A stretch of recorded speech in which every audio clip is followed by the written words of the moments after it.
महानंदपुरी बहुत ऊंचे कोटि के भक्त थे। जगन्नाथपुरी मंदिर से यमुना की तरफ गए और यमुना में जब गए तो भगवान गोपीनाथ का विग्रह देखकर नाचने लगे बड़े उत्साह से और एक हार गिर गया। क्या गोपीनाथ के हाथ से महाप्रभु के गले में।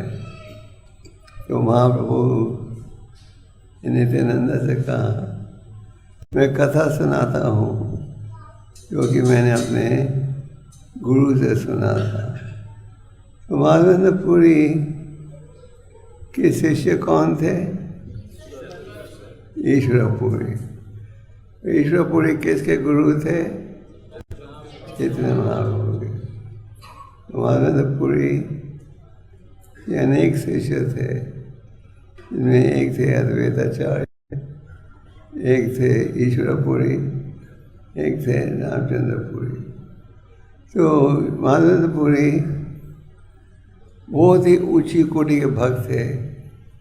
24 घंटे जुड़े रहते थे भगवान के चिंतन में और कुछ खाते अगर कोई उन्हें कुछ देता था, अगर कुछ दे नहीं तो भूखा रहते थे। आपका भी यही भाव है? आपको कोई ने दे दिया तो खाओगे, तो भूखा रहोगे? नहीं, हमारा ये भाव नहीं। हमारा तो भाव है लड़का लेना है। तो महानंदपुरी ने एक दिन गोवर्धन पीठ की परिक्रमा समाप्त की और गोविंद कुंड विश्राम कर रहे थे। गोवर्धन परिक्रमा करके एक बहुत ही खूबसूरत ग्वाला उधर आया। ग्वाला मटके में दूध लाया था। ग्वाला ने कहा, महानंदपुरी तुम मुझे भूखे नजर आते हो, तो मैं ये दूध लाया हूँ तुम्हारे लिए, पियो। थोड़ी देर में लौटता हूँ मटका लेने के लिए। महानंदपुरी ने इतना खूबसूरत बालक कभी नहीं देखा था और इतना मधुर कंठ कभी नहीं सुना था। तो महानंदपुरी ने राह देखी कब वो बालक आएगा मटका लेने, वो लौटा ही नहीं। महानंदपुरी को हल्की सी नींद। भगवान ने दर्शन दिया महानंदपुरी को सपने में। तो भगवान ने कहा, महानंदपुरी मैं तुम्हारी भक्ति से बहुत ही प्रसन्न हूँ। मैं चाहता हूँ कि मेरी मूर्ति जो दबी हुई है इस स्थान पर, मुझे गर्मी लग रही है, तो मेरी स्थापना करो। ये इस मूर्ति का नाम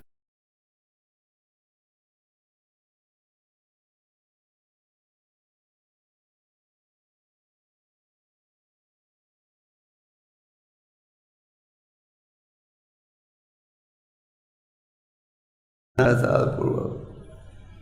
तो जब महानंदपुरी पृथ्वी पर थे उस समय भारत में मुसलमानों का राज्य था और मुसलमानों ने कई मंदिरों को नष्ट कर दिया था और जो पुजारी थे वो मूर्तियों को उठाकर जयपुर ले गए कि जयपुर में हिंदू राजा था।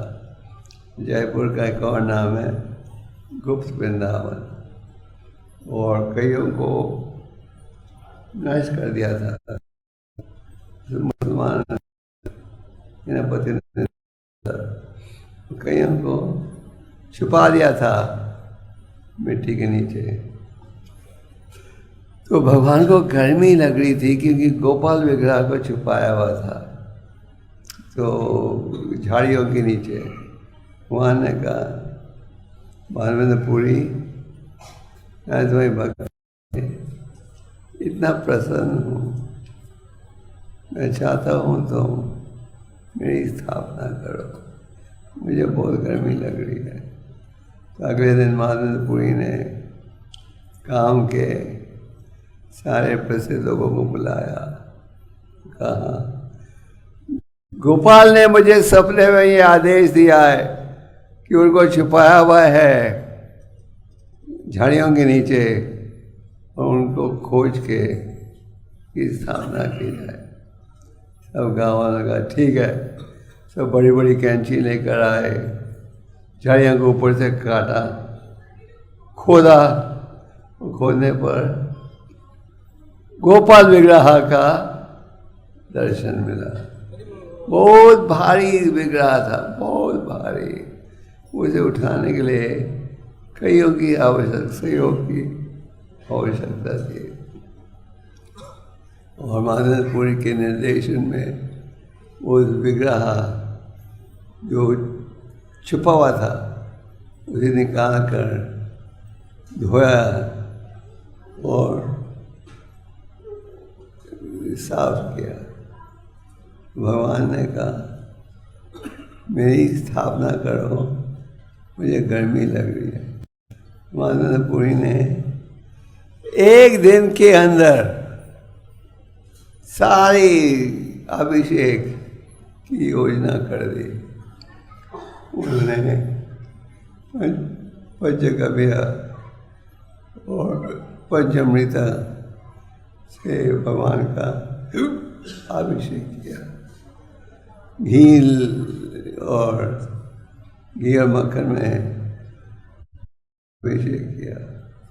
गोविंद कुंड से 900 लोटे पानी लाए भगवान का स्नान करने के लिए। तो भगवान का अभिषेक किया और 15 ब्राह्मणों ने भगवान के लिए भोजन तैयार किया। तो 2 दिन के अंदर भानुपुरी ने पूरे मूर्ति स्थापना का प्रबंध कर दिया। भगवान अपने आप को आर्चा विग्रह के रूप में प्रकट करते हैं। आर्चा विग्रह और भगवान में कोई अंतर नहीं। कई बार हमारे लोग करते हैं, ये लोग मूर्ति पूजा में विश्वास करते हैं। आपने सुना होगा आर्य समाजी, मायावादी, उनका क्या सिद्धांत है, भगवान का कोई रूप नहीं है। तो चैतन्य महाप्रभु ने इस विचार का विरोध किया। तो भानुपुरी ने 2 दिन में पूरा प्रबंध कर दिया और ब्रज के हर खानदान जुड़ा सेवा में। भगवान कृष्ण थे को अन्नकूट की योजना की थी। वैसे रोज अन्नकूट किया जाता था गोपाल की खुशी के लिए। अन्नकूट मतलब चावल से एक पहाड़ बनाते हैं, जैसे कि कृष्ण भगवान के समय हुआ था। तो इस प्रकार ठाकुर जी की स्थापना हुई और भानुपुरी खुद पुजारी थे। सारा दिन अकेले भानुपुरी भगवान की पूजा करते थे। जैसे भी अभी आप देखोगे भगवान सोने जाएंगे 9 बजे, तो जब भगवान को सुला देते थे उसके पश्चात भानुपुरी थोड़ा सा दूध पीते थे। ये थी उनकी खुराक। सारा दिन कुछ नहीं करना, सिर्फ भगवान के विग्रह की पूजा आरती सब अकेले करते थे। तो भगवान ने सपने में एक और आदेश दिया। भगवान ने कहा, माधवपुरी, मैं तुम्हारी सेवा से बहुत ही प्रसन्न हूँ, तुमने मेरी स्थापना कर दी है, तो मुझे अभी भी गर्मी लग रही है। मैं चाहता हूँ मेरे लिए चंदन लेकर आओ। चंदन लाने के लिए माधवपुरी को प्रधान से जगन्नाथपुरी तक जाना था। अगर राजा आपको कहें राधा मदन मोहन के लिए चंदन लाओ, आप कहोगे ठीक है, प्लेन की टिकट दो या ट्रेन की टिकट दो। तो माधवपुरी स्वीकार कर लिया चंदन लाने के लिए, और बिल्कुल पैदल चले वो नारा लगा। कई बार भगवान हमारी परीक्षा लेते हैं, हमें कठिन सेवा देते हैं, ये देखने के लिए हम पास होते हैं या फेल होते हैं। माधवपुरी ने ये लिखा, आप कह रहे चंदन लाओ, चंदन लाने अकेले कैसे जाऊंगा इतनी दूर? नहीं, भगवान ने कहा चंदन लेकर आओ। तुरंत ही स्वीकार कर लिया। 2 बंगाली ब्राह्मण आए थे और माधवपुरी ने उन्हें दीक्षा दी, शिक्षा दी। और माधवपुरी कहाँ गए, चले कहाँ पहुँचे? जगन्नाथपुरी। रास्ते में वो पहुँचे रेमुना में। रेमुना एक बड़ा प्रसिद्ध शहर है उड़ीसा में, जहाँ की प्राचीन श्री राधा गोपीनाथ की स्थापना हुई थी। और ये एक ऐतिहासिक मंदिर है। कहा जाता है कि इस मंदिर का विग्रह भगवान राम ने अपने हाथों से बनाया था। तो रामचंद्रपुरी माधवपुरी यमुना पहुँचे, उनकी इच्छा थी यहाँ उन्हें गोपीनाथ का दर्शन मिले। और उन्हें पता था इस मंदिर में बहुत ही अच्छा टेस्टी प्रसादम भगवान को खिलाया जाता, खास करके इस मंदिर की खीर जो भगवान को सौंपी जाती थी, उसका नाम था, क्या था नाम? अमृत खीरी। ऐसा टेस्ट जो अमृत स्वर्ग में बन के आता है। तो माधवपुरी की इच्छा थी, अगर मुझे चखने के लिए टेस्ट खीर मिल जाए, मैं लौटकर अपने गोपाल के लिए भी ऐसा ही प्रसाद बनाऊंगा।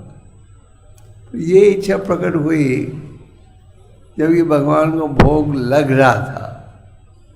अक्सर नियम ये है, भोग लग जाए, उसके बाद जब भगवान को उठाते हैं, उसके पश्चात भोजन अब खा सकते हैं। और माधवपुरी के मन में भावना प्रकट हुई, भोग तो माधवपुरी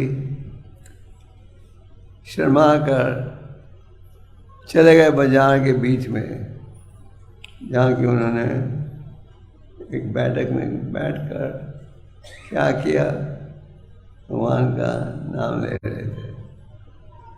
भगवान ने क्या किया?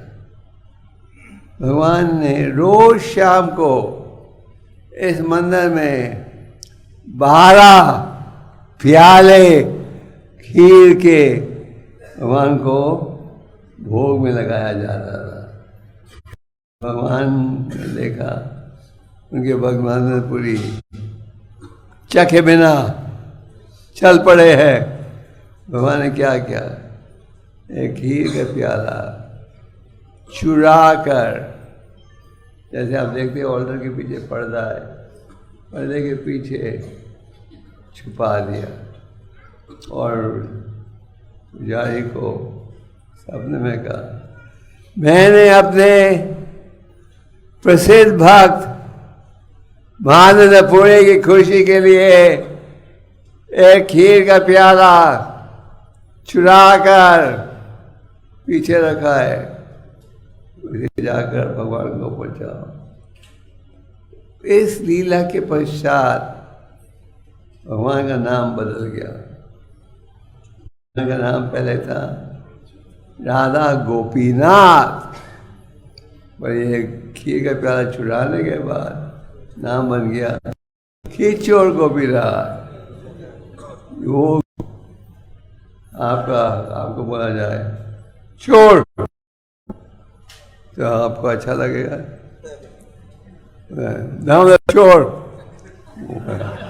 हमको चोर बुला रहे हो, आप अपमान महसूस करोगे। जब भगवान को चोर बुलाते हैं भगवान तो खुश होते हैं। जैसे कि भगवान के एक नाम है मक्खन चोर, सुना ये नाम मक्खन चोर? मक्खन चोर का अर्थ क्या? जो मक्खन चुराता था घरों में जाकर। माताएं यशोदा माता को शिकायत करती थी, आपका बेटा आकर हमारे घर में चुराता है मक्खन। तो यशोदा माता कहती थी पकड़ के प्रूफ बताओ, और कभी भी वो पकड़ नहीं पाए। तो भगवान का एक नाम है मक्खन चोर। तो राधा गोपीनाथ का नाम बन गया खींचोर गोपीनाथ। भगवान को आप चोर भी बना सकते हो और लीला के संबंध में। तो आनंदपुरी की प्रशंसा के लिए भगवान ने एक खीर का प्याला चुरा कर रख दिया कहाँ? भगवान के पर्दे के नीचे। तो पुजारी को भगवान ने सपने में कहा, मैंने एक खीर का प्याला चुरा कर पर्दे के पीछे रखा है, इस खीर के प्याले को ये पहुँचाओ किसे? महानंदपुरी को। जान में बैठ भजन कर रहा है। पुजारी हैरान हो गया, भगवान ने खीर का प्याला चुराया है? ये संभव हो सकता है कैसे? और पुजारी गए शहर में, यहाँ कोई महानंदपुरी नाम का भक्त है। तो महानंदपुरी ने कहा, मैं हूँ महानंदपुरी। पुजारी ने कहा, तुम जानते नहीं तुम्हारा क्या सौभाग्य है, तुम्हारी खुशी के लिए भगवान ने क्या किया? खीर का प्याला चुराया। आनंदपुरी इतने प्रसन्न हुए जहाँ उन्हें पता लगा कि भगवान ने खीर का प्याला चुराया है, वो नाचने लगे खुशी के साथ। और पुजारी ने देखा कितने आनंद में है, वो समझ गए भगवान ने क्यों इसके लिए चुराया खीर का प्याला। तो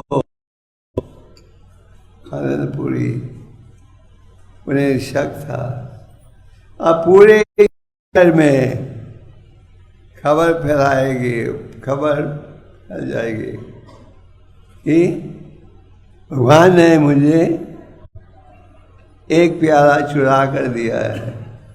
उनको भय था, उनकी प्रशंसा होगी, उनको प्रतिष्ठा दिया जाएगा, आदर दिया जाएगा।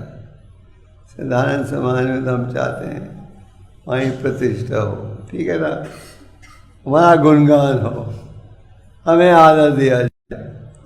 और जो उत्तम कोटि के भक्त हैं वो ये नहीं चाहते, वो ये नहीं चाहते उनका गुणगान हो, वो ये नहीं चाहते उनकी प्रशंसा हो, वो नहीं चाहते उनको हार पे हार चढ़ाया जाए। यह है भक्त का भाव। मानवपुरी ने सोचा अगर मैं ये यमुना में रहूँगा तो सब यहाँ गुणगान करेंगे। वो चल पड़े कहाँ? जगन्नाथपुरी, जहाँ की उन्होंने जाना था चंदन इकट्ठा करने के लिए।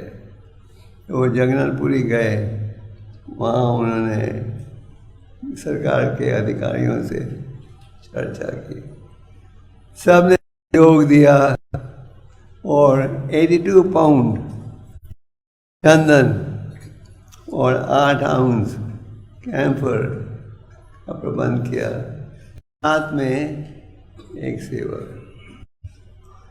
उन दिनों में क्योंकि मुसलमानों का राज्य था, जो चुंगी वाले थे वो भी मुसलमान थे और कई बार हिंदुओं को बहुत तंग करते थे। तो जगन्नाथपुरी के अधिकारियों ने पत्र दिया कि चंदन हम दे रहे हैं, और भगवान चले जाने के लिए वृंदावन। रास्ते में फिर वो यमुना में रुके। यमुना का जो पुजारी था उसने पहचान लिया, क्योंकि पहले उन्होंने उन्हें खीर का प्याला दिया था और पुजारी ने उनका स्वागत किया। और उस दिन रात को भगवान ने माधवेंद्रपुरी को सपने में एक और संदेश दिया। भगवान ने कहा, माधवेंद्रपुरी, मैं तुम्हारी भक्ति से बहुत ही प्रसन्न हूँ। तुम्हें मैंने परीक्षा दी थी, तुम पास हो गए, पर मैं ये नहीं चाहता कि तुम्हें चंदन उठाकर गोवर्धन लगाओ। 1400-1500 मील की यात्रा, वहाँ को चिंता थी मुसलमान अधिकारी तंग नहीं कर रहे। भगवान ने कहा, मेरे में और गोपीनाथ में। गोपीनाथ कौन है? यमुना का विग्रह। गोपा कौन है? गोवर्धन का विग्रह। मेरे में और गोपाल में, गोपीनाथ में कोई अंतर नहीं। यही चंदन जो तुमने मेरे लिए इकट्ठा किया है, ये दे दो पुजारी को और ये गोपीनाथ को लगा दो। तो गोपीनाथ को चंदन लगेगा तो मेरी गर्मी भी कम हो जाएगी। तो भगवान ने 3 बार आदेश दिया सपने में माधवेंद्रपुरी को। पहली बार आदेश दिया, मुझे छुपाया हुआ है, खोज कर निकालो। दूसरी बार आदेश दिया सपने में, जाओ जगन्नाथपुरी चंदन लाने के लिए। तीसरी बार आदेश दिया, यही चंदन लगा दो किसकी सेवा में? गोपीनाथ की सेवा में। तो आप कहोगे ये तो बड़ा अच्छा साधन है, हमें भी सपने में भगवान आदेश देते रहते हैं। कल भगवान ने आदेश दिया, जब करना बंद कर दो। मुझे आदेश दिया ये करो। तो प्रभुपाद जी कहते थे, जब आप शुद्ध भक्त बन जाओगे तो आपको भगवान सपने में आदेश देंगे। तो जब तक शुद्ध भक्त नहीं बनते, आपको हमारे प्रतिनिधि से शिक्षा लेनी चाहिए। तो माधवेंद्रपुरी तो शुद्ध भक्त है। जब माधवेंद्रपुरी ने पुजारी यमुना के पुजारी को कहा भगवान का, वो तो बड़े खुश हो गए। यही माधवेंद्रपुरी के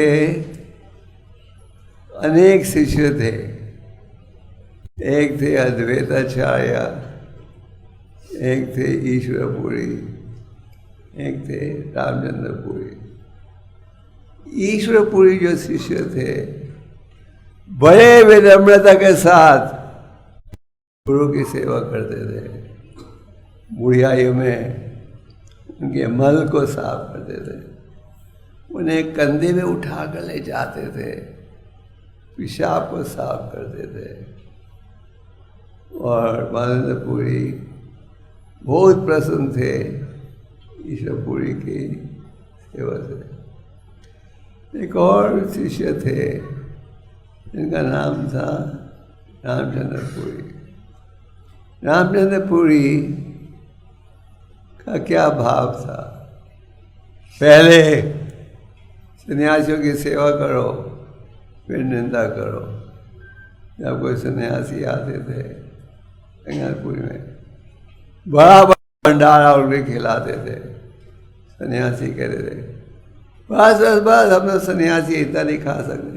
अरे महाप्रसाद की इज्जत नहीं करोगे, ये तो अपराध हो जाएगा। तो जो वो खाते थे कहते थे देखो ढोंगी सन्यासी, सन्यास ले लिया है, आते गृहस्था से गुजारा। एक दिन उन्होंने बहुत प्रयास किया कि चैतन्य महाप्रभु के चरित्र में कोई कमी निकल आए, कोई निकली नहीं। तो एक दिन रामचंद्रपुरी गए थे कहाँ, महाप्रभु के कमरे में। वहाँ उन्होंने देखा चींटियाँ चल रही हैं। उन्होंने कहा लगता है हमारे सन्यासी ने कल बहुत मीठा खाया है, इस कारण ये चल रही है हर जगह। तो चैतन्य महाप्रभु का सिद्धांत था सन्यासी के चरित्र में कलंक नहीं होना चाहिए। जैसे कि सफ़ेद चादर में एक काला दाग हो, वो दिखेगा या नहीं दिखेगा, दूर से भी दिखेगा। तो सन्यासी के चरित्र में थोड़ा भी कलंक हो दूर से दिख जाएगा। तो महाप्रभु को जब ये कहा कि आप बहुत मीठा खाते हो, उन्होंने अपना खाना 5 गुना कम कर दिया। और जब उनके भक्तों ने देखा कि इस रामचंद्रपुरी के कारण महाप्रभु ने अपना खाना कम कर दिया, तो सबको बड़ा क्रोध आया। और हालांकि रामचंद्रपुरी महाप्रभु की निंदा कर रहे थे, महाप्रभु जब भी रामचंद्रपुरी को देखते थे तो क्या करते थे, उनको प्रणाम करते थे। ये रामचंद्रपुरी थे उनके गुरु के गुरु भाई। तो रामचंद्रपुरी ये सन्यासियों में कमी निकालता था और महाप्रभु में भी कमी निकाली।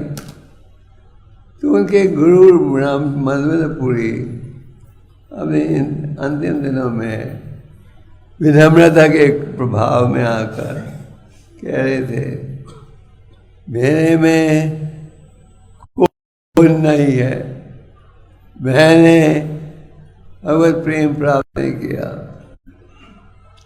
तो रामचंद्रपुरी वो अपराधी हो गए थे, मायावादियों का प्रभाव था। कहने लगे अरे ब्रह्मांड का चिंतन क्यों नहीं करते। तो गुरु ने कहा तो मुझे मायावादी की शिक्षा दे रहे हो, निकल जाओ मेरी नजरों से दूर।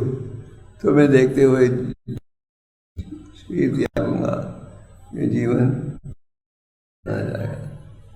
तो एक शिष्य को ये वर दिया कि तुम्हारे माध्यम से सारे विश्व में प्रचार बढ़ेगा, जो कि ईश्वरपुरी ने किया चैतन्य महाप्रभु और प्रभुपाद जी के द्वारा। और रामचंद्रपुरी उसने वर दिया कि तुम निकल जाओ मेरी नजरों से। और ये रामचंद्रपुरी मायावादी बन गए पापों के परिणाम के द्वारा। तो प्रभु इस लीला से बड़े प्रभावित थे और चैतन्य महाप्रभु ने कहा, जो भी इस लीला को सुनेगा उसके मन में भगवत प्रेम उत्पन्न होगा। तो चैतन्य महाप्रभु के विषय में 3 प्रसिद्ध ग्रंथ हैं जहाँ से ज्ञान मिलता है, चैतन्य चैतन्यता, चैतन्य भगवत और मंगल। तो ये संक्षेप में आपको रामचंद्रपुरी कथा दी है। रामचंद्रपुरी ने जब देखा कि वही लड़का जो मटके में दूध लाया था वो भगवान है, तो रामचंद्रपुरी शर्मिंदा हो गए। मैंने भगवान से सेवा ले ली, क्योंकि जो उत्तम बुद्धि के भक्त हैं वो सेवा करना चाहते हैं पर लेना नहीं चाहते। तो वो कह रहे थे मैं भगवान से सेवा ले ली, से प्रसन्न थे, भगवान का दर्शन प्राप्त हुआ। तो रामचंद्रपुरी भगवान के सनातन साथी हैं। रामचंद्रपुरी ने उदाहरण दिया कैसे हमारा व्यवहार होना चाहिए। दिन रात वह सेवा में जुड़े रहते थे, हरिनाम के उच्चारण में। हमें भी श्रवणम कीर्तनम में रुचि लेनी चाहिए। तो रामचंद्रपुरी से प्रार्थना करो, सबको आशीर्वाद दें क्या कि हम सब में भक्ति भावना जागृत हो। रामचंद्रपुरी की गौर प्रभुनंद। कोई प्रश्न है किसी का?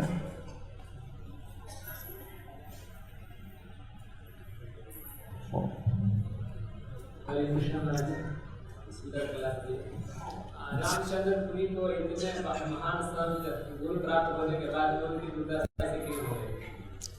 वो माया संगत में रहता था और माया संगत का प्रभाव पड़ता है और इसलिए उसमें ये आदत हो गई थी सब वक्त हमें कमजोरी निकालना। अब चैतन्य महाप्रभु जी का आविर्भाव जन्मदिन कब है? परसों। चैतन्य महाप्रभु कौन है? स्वयं भगवान है। तो उनकी अनेक लीलाओं में ये लीला बड़ी प्रसिद्ध मानी जाती है। और कोई प्रश्न? नीचे नीचे नीचे। हाँ,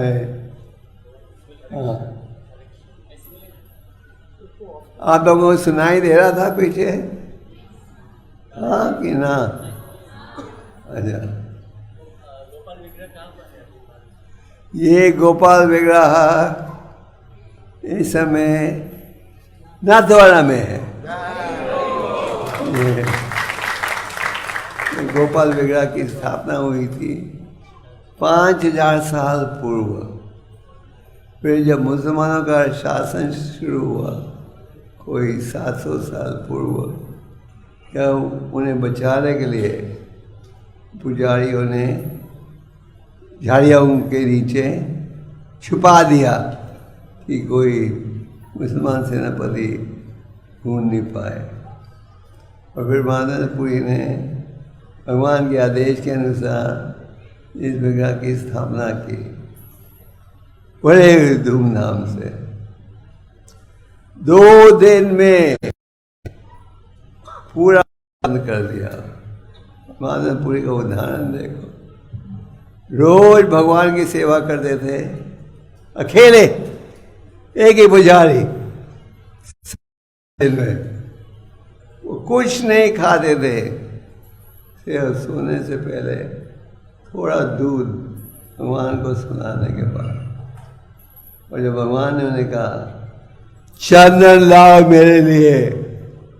तो वो 2000 मील की यात्रा पैदल की उन्होंने। अगर आपको बोला जाए आधा मदन मोहन के लिए दूध चंदन लाओ, आप देखोगे पहले टिकट दो। तो ये त्याग, भगवान ने मानवेंद्र की पहले परीक्षा ली, बहुत कठिन सेवा दी। फिर भगवान ने जब देखा आनंदपुरी सफल हो गए, फिर उन्होंने कहा मत लाओ यहाँ तक, क्योंकि मुसलमान चुंगी वाले मेरे से ताकि नहीं। तो आजकल आप सबको करुणा वायरस की चिंता है। असल में एक नाम करुणा नहीं है, भक्तों ने करुणा बना दिया है।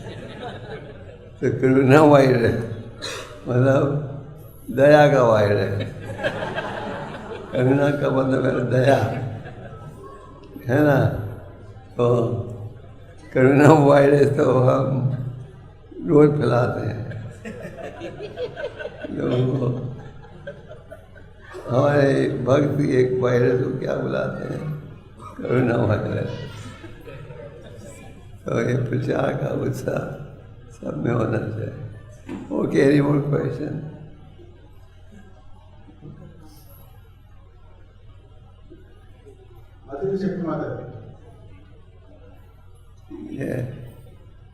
Yes.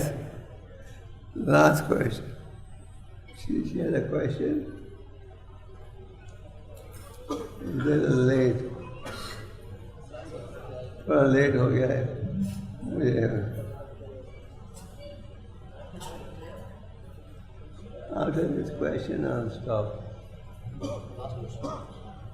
Hare Krishna Maharaj. End of the story आपने बताया, ये लीला को कोई नहीं सुनेंगे, वो शुद्ध भक्ति में है। में भी बहुत सारी जगह पे भगवान की लीला के बारे में ये कहा जाता है, मगर मेरे अंदर कुछ परिवर्तन नहीं हो रहे, तो मेरे अंदर त्याग गंभीर है। परिवर्तन हो रहा है। अगर परिवर्तन नहीं हो रहा होता तो आप इधर होते नहीं आज।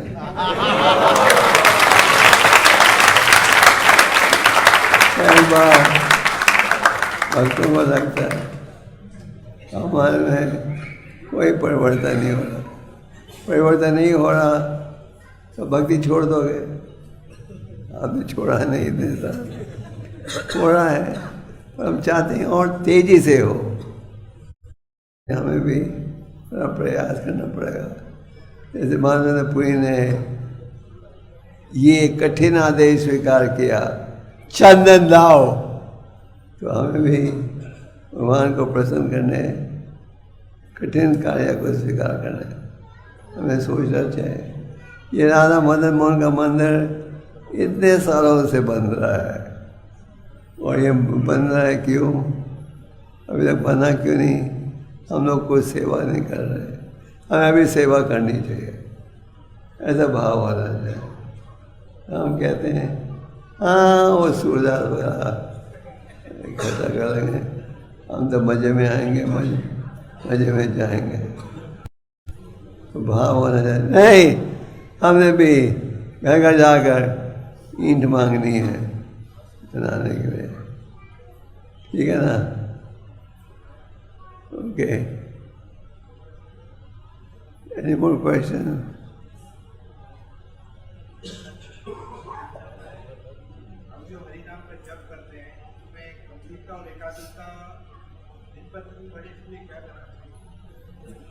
One with chanting holy name, how we can become ekatra chanting? How we can concentrate on chanting? आप मन भटकेगा। अब जब जाप कर रहे हो ध्यान से जाप को सुनिए, इतना तो आप कर सकते हो। जब जाप कर रहे हो और कुछ कार्य मत करो, केवल जाप करो। जैसे आप जब प्रसाद खाते हो, कोई बार बार बीच में टोकेगा, आप क्या कहते हो? मुझे शादी में खाने दो, बाद में आता, है ना? उसी प्रकार जब आप जाप करने बैठे हो और कुछ मत करो, तो मन स्थिर हो जाएगा। Okay, so I'll stop.